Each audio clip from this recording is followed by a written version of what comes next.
ত্বকে বরফ লাগানোর 7টি উপকারিতা জেনে নিন এক নজরে।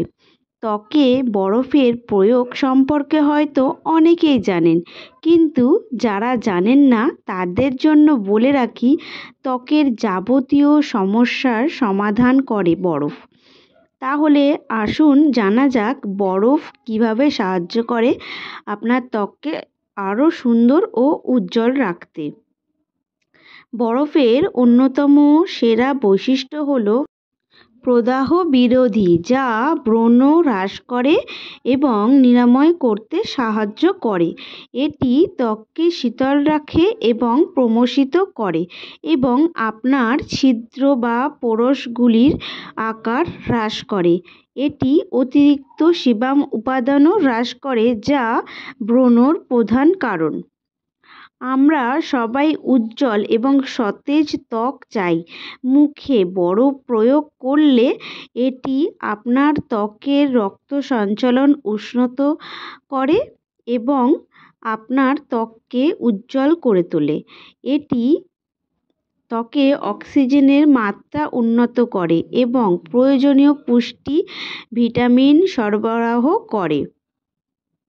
চোখে বিভিন্ন কারণে ফুলে যায়। বরফের মধ্যে চোখের ফোলা কমানোর গুণ রয়েছে। প্রভাবিত এলাকায় বরফ প্রয়োগ করলে এবং আপনার সুন্দর চোখ আবার আকারে ফিরে আসবে। চোখের চারপাশে ডার্ক সার্কেল দূর করার সবচেয়ে কার্যকারী উপায় হলো বরফ। শসার রস মিশিয়ে বরফ তৈরি করুন, তারপর তা চোখের চারপাশে লাগান। ত্বকের বার্ধক্য প্রতিরোধ করতে সাহায্য করে বরফ। তার সাথে রক্ত চলাচল সচল রাখে এবং মুখের ছিদ্রগুলিকে হ্রাস করে বরফ। ব্রণর মতো একাধিক ত্বকের সংক্রমণ প্রতিরোধ করতে সাহায্য করে বরফ। প্রভাবিত এলাকায় বরফ লাগালে সেখানে সংক্রমণও হ্রাস হয়ে যায়।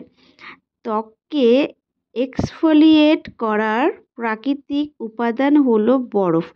দুধ দিয়ে বরফ তৈরি করে সেটি মুখে লাগাতে পারেন। প্রতিদিন মুখে বরফ দিলে ত্বকের রক্ত সঞ্চালন বাড়ে, ফোলাভাব কমে এবং ত্বক উজ্জ্বল দেখায়। তবে নিয়ম মেনে ব্যবহার করা দরকার। বেশি ঘষলে ত্বকের ক্ষতিও হতে পারে। বরফ ত্বকের রক্ত সঞ্চালন উন্নত করে, যা ত্বককে সতেজ ও উজ্জ্বল দেখায়। বরফ লাগালে ত্বকের ফোলাভাব কমে, বিশেষ করে চোখের নিচে। ব্রণ বা র্যাশের আক্রান্ত স্থানে ব্যবহার করা যেতে পারে বরফ।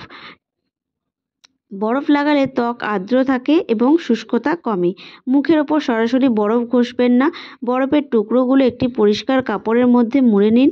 সকালে চোখের ফোলাভাব কমাতে বরফ ব্যবহার করতে পারেন। সপ্তাহে 2 থেকে 3 বার ব্যবহার করাই যথেষ্ট।